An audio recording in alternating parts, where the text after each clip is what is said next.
Good evening, ladies and gentlemen. First, thank you very much for inviting me to address such a distinguished audience. Unfortunately, even though Athens is one of my favorite cities in Europe, my Greek is not good enough to address you, so please apologize. It was my honor to be allowed to speak about a topic that's very close to my heart. It's entrepreneurship and the engine, the driver of growth. So I have the pleasure of spending a lot of time with young entrepreneurs, both at INSEAD's campus in Singapore, in Abu Dhabi, and in France, and as of Friday this week, also in San Francisco. So allow me to start. The dramatic reduction in cost of starting a technology business and the access to almost unlimited funding has created a near perfect market for young people to start a business, for entrepreneurship.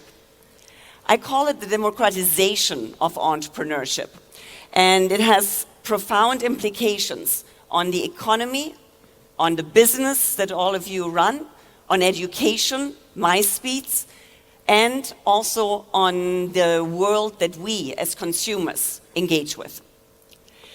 There's no better time, there has been no better time to be an entrepreneur than today.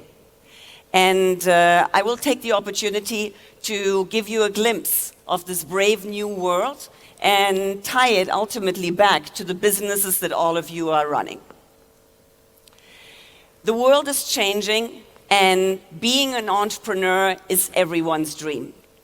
Dropping out of university at the age of 20 to start a cybersecurity business is everyone's dream, and all of us in the room here, as baby boomers, if I may, need to adjust our norms to what we expect of our post-university and starting a job and basically moving on.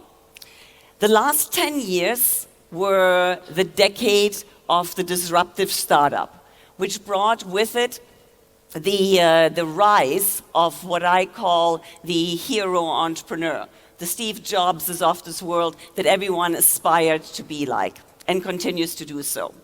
It also led to an explosion of startups. We have nowadays a faster speed at which young companies are being started than ever before. Now, entrepreneurs used to be the outliers, the misfits that go against the grain, against the norm in businesses. This is not the case anymore today. The majority of my MBA students would like to be entrepreneurs, and to be honest, today the barriers to be an entrepreneur and to step out and start your own business have never been lower than before.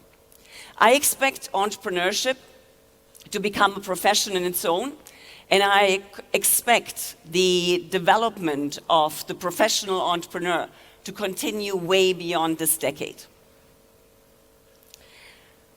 Now, technology does not only enable startups, it enables your businesses as well. It has never been easier for experiment, to grow, to scale, and to push new ideas out onto the market and test them.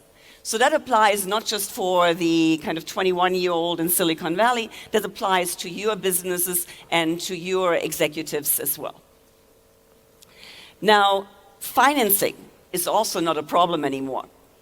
There's ample of dry powder out there. Dry powder is the industry term of funding that has been raised by venture capital funds that is sitting on the sideline waiting to be deployed.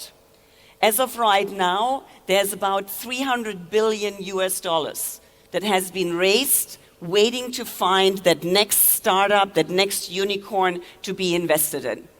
That is a lot of money sitting on the sideline, just for startups. Now, you will appreciate cash is no longer a scarce asset. It is no longer a differentiator. So bringing cash to the table is not necessarily the path to give you access to those new ideas. Now, let me put this a little bit into context, because the picture says more than 1,000 words, right? So this was the universe that we saw in 2009, about a decade ago, in Silicon Valley, of about investment vehicles that focus on early stage companies. Today, in 2019, that's the same universe. So if you are arriving as a young entrepreneur in Silicon Valley, those are the funds you can potentially approach to basically raise your first seed funding. And that's only seed funding. Unfortunately, the limitations of PowerPoint doesn't allow me to show you all the funds, not even in Silicon Valley. Now, there's more. We also have right now a never-before-seen situation where we have so many technologies mature and converge at the same time. So, what do I mean by that? Take IoT, the Internet of Things. By the end of 2020, we will have over 100 billion IoT devices in the world, connected, interacting with each other, and basically driving the world that we live in. In addition, AI, artificial intelligence, is finally becoming useful. So far, it only happened in the labs. Now it's actually becoming useful for businesses like yours. And there's biotech. Biotech, the space that hopefully will help us answer some of the important questions that medicine so far has not been able to solve yet. So the world of tomorrow is a different one that we experience today. Your daily life in 2030 will be different than it is today. So not only will AI accelerate the cancer research and genome analyzing, IoT will connect devices, AI will take decisions for us. Our lives, not only our professional lives, our day-to-day lives as consumers, as humans, is about to change in the next decade as it has never done before.